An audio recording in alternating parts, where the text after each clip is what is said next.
Hello Madaripur, ঘুরতে হবে ভরপুর, তাই যাচ্ছি মাদারীপুর। সো আজকে আমি আর আপনি মিলে মাদারীপুরের সৌন্দর্য উপভোগ করতে যাচ্ছি। চলুন দেখা যাক।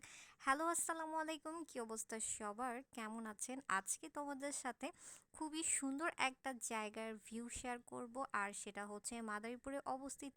আর এটার ডিটেলসটা আর একটু ডিটেলে শেয়ার করব, দেখতে হবে ফুল ভিডিও। তো চলুন আজকে মাদারীপুরের সৌন্দর্যের ডিটেলসটা শেয়ার করি।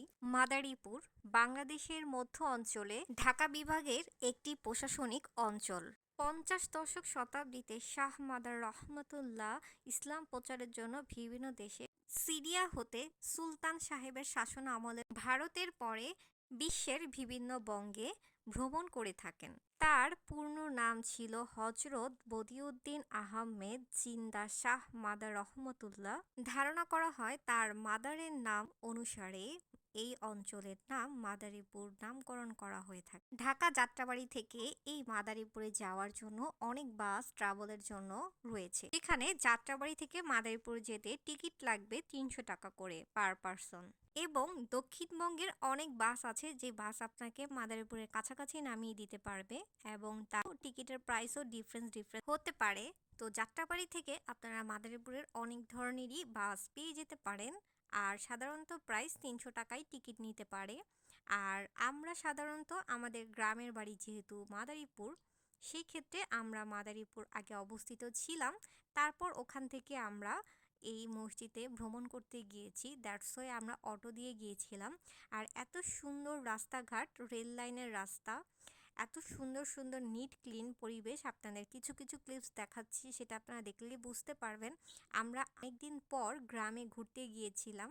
ঘুরতে যেই বিভিন্ন জায়গা আমরা ভ্রমণ করে থাকি, সুন্দর একটা বিকালে আমরা বার হয়ে যাই বাসা থেকে, যেখানে এনভায়রনমেন্টটা এত বেশি সুন্দর ছিল। এই রেল লাইন স্টেশনটা এত ভালো লাগতেছিল দেখতে, মনে হচ্ছিল এখন যদি একটা ট্রেন যেত অনেক বেশি সুন্দর হতো। আর মনে হচ্ছিল আমি এখানে দূরে চলে যাই। খুবই সুন্দর, এবং তার উপরে আমরা ব্রিজ দিয়ে যখন যাচ্ছিলাম, খুবই সুন্দর একটা এনভায়রনমেন্ট, এবং যেখানেই তাকাই খুবই সুন্দর নিট ক্লিন পরিষ্কার। আর আমরা বিকালে বের হয়েছি, যেখান থেকে আমাদের দূরত্ব ছিল মোটামুটি কাছাকাছি। দ্যাটস ওয়াই আমরা একটা অটো ভাড়া করেই আমরা সেখানের উদ্দেশ্যে চলে যাই। এর আগে আমরা একটা মাইক্রো নিয়ে ঘুরতে বার হয়েছিলাম, তবে এইবার আরও বেশি ডিফারেন্স লেগেছে, বিকজ এইবার রেল লাইনটা হয়ে গিয়েছে। সো সব কিছুই দেখেন, এই সাইডটা খুবই সুন্দর, মনে হচ্ছে একটা পাহাড়ের উপরে আছি, আমরা পাহাড় দেখতেছি। এই সাইডটা অনেক বেশি উঁচু, আর এই উঁচুর উপরেই হচ্ছে ট্রেন লাইনটা সাধারণত করেছে, তাই দেখতে এটা পাহাড়ের মতো খুবই সুন্দর, এবং গ্রিন গাছপালা ছিল, কি সুন্দর সুন্দর রাস্তাঘাট, যেটা দেখেই মনোরম একটা পরিবেশ। তো আমরা ফাইনালি যেখানে ঘুরতে এসেছি অলরেডি কাছাকাছি একদমই চলে এসেছি, আমরা একটু পরেই নামবো, আর তারপরে এটা ডিটেলস বলে দিব আমরা কোথায় এসেছি, এবং এখানে কি সৌন্দর্য আপনাদের জন্য অপেক্ষা করতেছে, আর আমরা কি কি উপভোগ করতে পেরেছি সব কিছু। সো আমরা দূর থেকে দেখতে পারতেছি খুবই সুন্দর একটা মসজিদ দেখা যাচ্ছে, তার সুন্দর সুন্দর কিছু ভিউ। আপনারা যে মসজিদটি দেখতেছেন, এই মসজিদটির নামই হচ্ছে ইলিয়াস আহমেদ চৌধুরী কলেজ মসজিদ। সো এই মসজিদটা যে কতটা সুন্দর এবং কতটা নাইস, সেটি আপনাদের সাথে এখন শেয়ার করব আরও ডিটেইলে।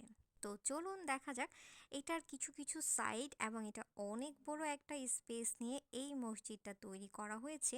মাদারীপুর জেলা শিবচর উপজেলার সূর্যনগরে এই সুন্দর মসজিদটির অবস্থান রয়েছে।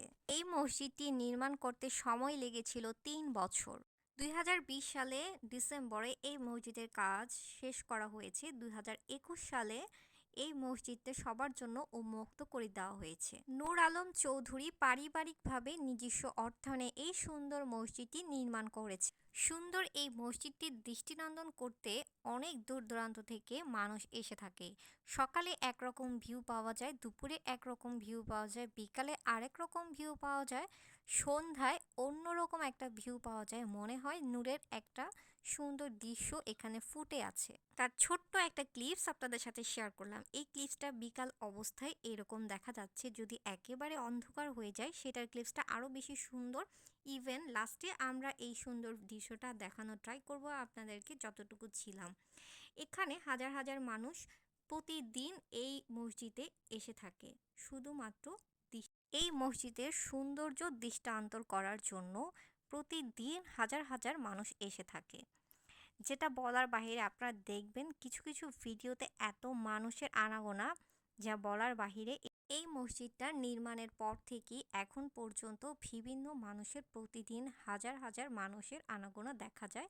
তবে যদি কেউ বিকালে দেখতে চান, তাহলে আপনারা দুই রকম ভিউ একসাথেই উপভোগ করতে পারবেন। কেননা বিকালে দেখার মতো একটা সৌন্দর্য, তারপর অন্ধকার হয়ে গেলে সেই ভিউটা একদম একটা নূরের দৃষ্টান্তর দেখা যাচ্ছে। মসজিদটা এত বেশি সুন্দর লাগে।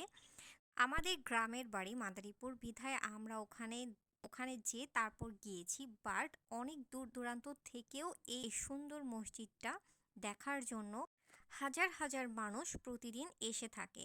আর আমরা যতটুকু সময় ছিলাম তখনও অনেক মানুষকে দেখা গিয়েছে।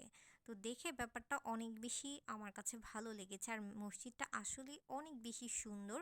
আর তার পাশাপাশি আমি দেখলাম যে অনেকেই এই মসজিদ নিয়ে ভিডিও বানিয়েছে এবং অনেকেই এখানে সুন্দর সুন্দর ভিডিও করার জন্য আসে।